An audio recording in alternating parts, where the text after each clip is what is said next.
Salut à tous, Arnaud pour Geek & Vap. Donc aujourd'hui, review d'un mode mécanique, le Reaper.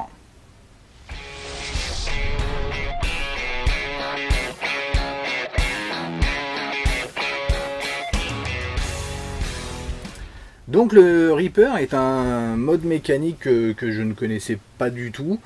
J'ai essayé de regarder un peu sur internet s'il y avait des avis ou quoi aux caisses.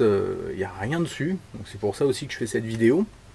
Alors si vous savez de quel clone il s'agit, si c'en est un ou si c'est bien une production originale, j'en ai l'impression en tout cas, quelque chose d'un petit peu artisanal. Donc ce mode, je l'ai découvert grâce à une personne, donc qui est Maître Renard. Un petit coucou. Par l'intermédiaire donc d'un blog, les bons plans de la vape. Donc c'est pas lui qui fait ce blog, mais c'était sur ce blog. Et donc il est sur le shop Bargain Vapor. Donc certains d'entre vous peuvent déjà le connaître, qui est un shop irlandais. Voilà, où ils ont des trucs pas mal, des trucs assez sympas. Et là voilà. Donc ce que je vous propose, c'est de regarder toutes les pièces et puis à quoi ils ressemblent en gros plan. Et puis après, on voit comment ça va. Donc voici la boîte de notre Reaper. Donc aucune marque, hein, juste It's Your Life, Take It Back.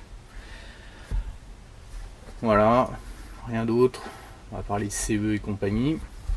Donc on ouvre tout de suite ça. Et voici le bestiau. Donc une petite mousse, alors on n'a rien en dessous, hein, il y a juste le mode. En même temps c'est un mode mécanique. Hein. Donc voici la bête, on va zoomer un petit peu. Donc pas mal de pièces. Donc, on a le top cap ici. Alors, tout est en acier, c'est de l'acier inoxydable avec des pièces dorées. Je sais pas si c'est du laiton.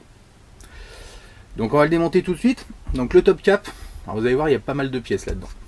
Le top cap ici, donc avec une connexion 510. Donc on va regarder ça de près. Donc, connexion 510, donc on a les encoches d'aération et le plot. On va regarder ça bien après. Voilà. Et donc le plot, hop, lui. Voyez, et sur ressort. Et alors particularité, de l'autre côté on a pareil, hein, pièce en laiton. Si j'appuie, vous allez voir, hop, voilà. Donc ça va venir vraiment suivant la taux, pouvoir se coller vraiment correctement à la batterie.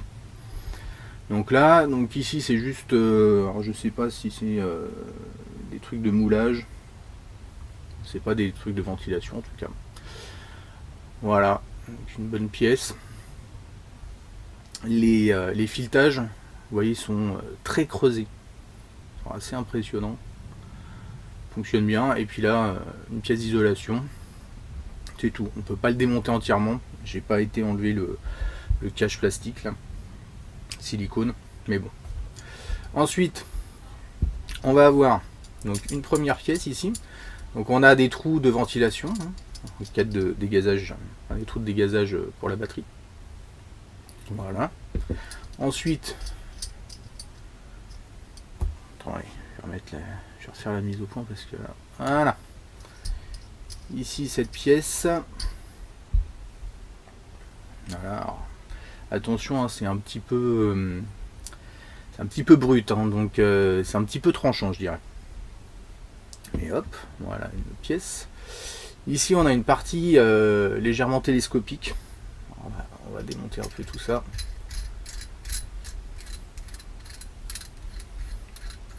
Quand même pas mal télescopique. Voilà, pareil en laiton. Tout simple. Cette pièce-ci, pareil, hein, un petit peu tranchant ici. Hop.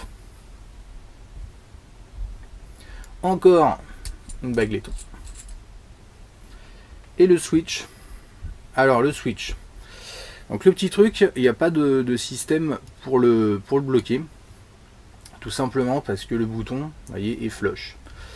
Alors bon, donc là, alors, apparemment c'est numéroté, hein, j'aurai le 112. Donc c'est un peu flush, enfin c'est flush. Donc ce qui fait que quand vous posez le mode, bah, ça va pas appuyer dessus, par contre il n'y a rien pour le bloquer. Ça c'est un peu dommage, et puis le positionnement du bouton, je trouve, est pas terrible. Après, voilà, on appuie, ça fonctionne bien.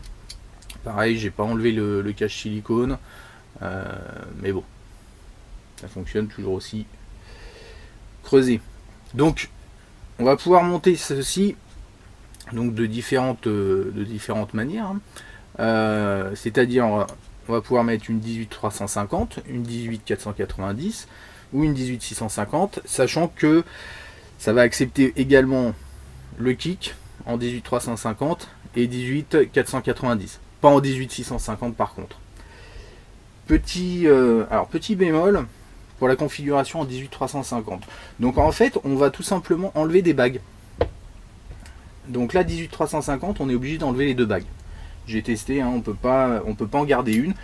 Et ça, c'est un peu dommage parce que du coup, j'ai pas vu de trou en cas de dégazage. Et ça, c'est un peu le problème. Donc on va remonter en fait directement. Alors ça, c'est pas mal parce que tout se visse, vous voyez, au lieu d'avoir cette sorte d'extension, on va visser directement ceci sur le switch.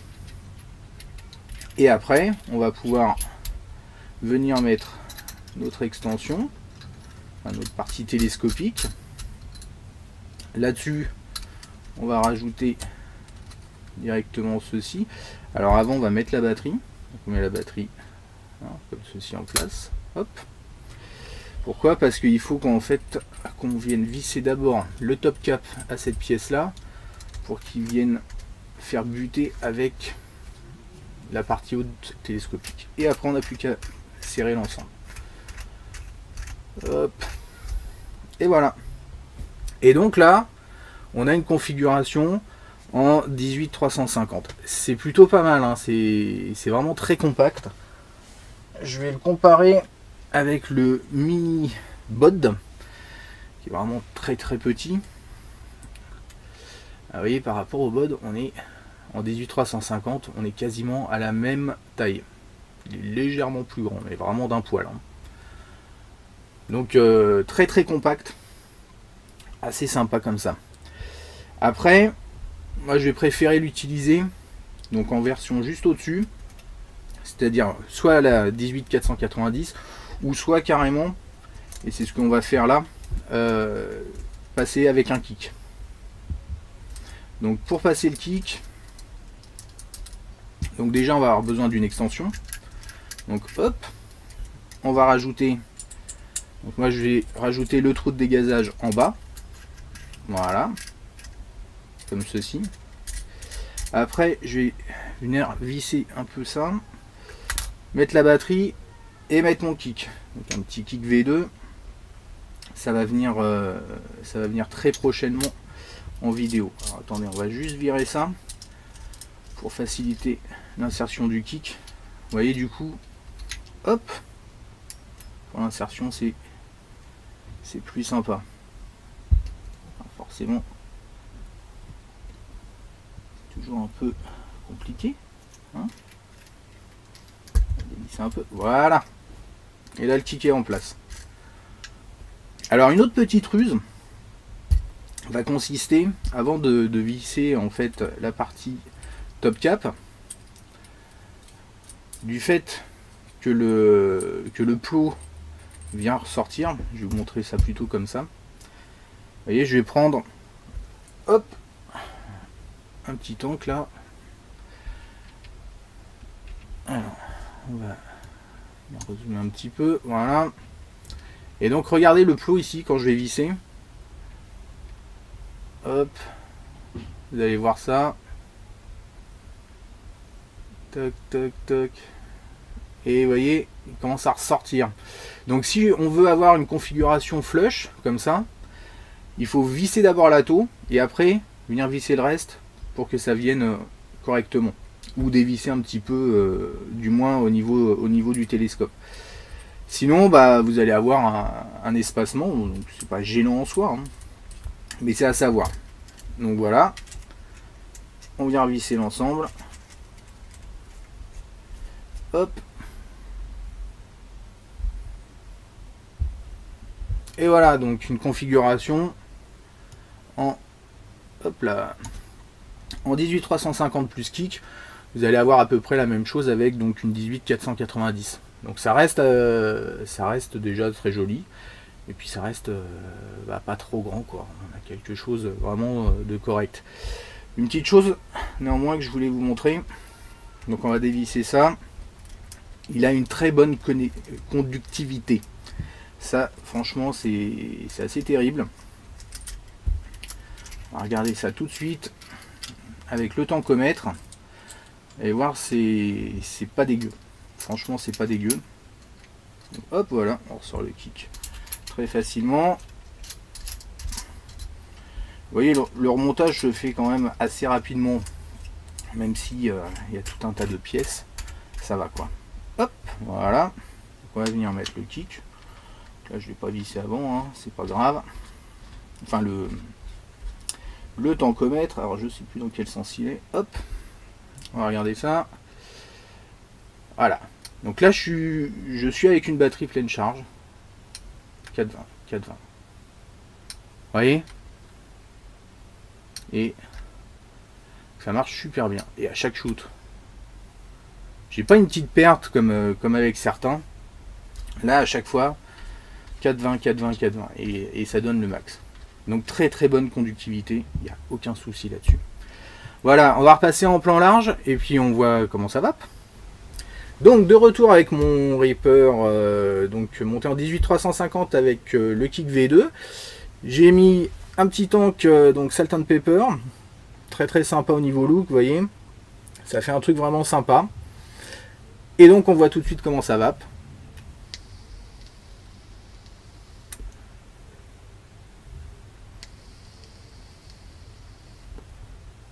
Voilà, j'ai pas de soucis, j'ai pas de problème au niveau du shoot, hein, ça marche à chaque fois, pas de problème. Le seul bémol, donc comme j'ai dit, l'emplacement du switch. J'aurais aimé avoir un système de bague de blocage et puis un switch plus dégagé, ça aurait été plus sympa, plus agréable. Autre chose, encore une fois, là les dents qui sont assez tranchantes, quand on met les doigts. Vous voyez, quand on se place pour l'utiliser, on va avoir tendance à se mettre au milieu et là c'est un peu coupant. Donc faut apprendre à placer ses doigts pour éviter de se faire mal. C'est un peu... alors je sais pas s'il faut le limer ou si avec le temps ça va se faire, hein. Peut-être. Pareil, autre problème, en configuration 18350, donc comme j'ai dit, on enlève la deuxième bague, on n'a plus de trou de ventilation en cas de dégazage de la batterie. Donc ce qui pourrait être pas mal, c'est de faire deux trous dans cette pièce-là, dans la partie télescopique. Ça serait quand même un peu plus sécure. Mais sinon, voilà, ça marche vraiment très très bien. C'est vraiment une bonne surprise. Je suis parti à l'aveugle sur ce mode, tout simplement parce que le look me plaisait et que j'aime bien les modes méca. Et je suis vraiment pas déçu. Heureusement. Donc concernant le tarif, là il est affiché à 54,99 en offre spéciale. Normalement 64,99. Alors comme je dis, hein, offre spéciale, des fois elles sont permanentes, hein. Donc c'est un peu pour faire vendre. Donc je ne sais pas si c'est réellement une offre spéciale, mais bon, ça reste un prix correct pour un mode de cette qualité là, franchement très très sympa. Voilà, je pense que j'ai fait le tour.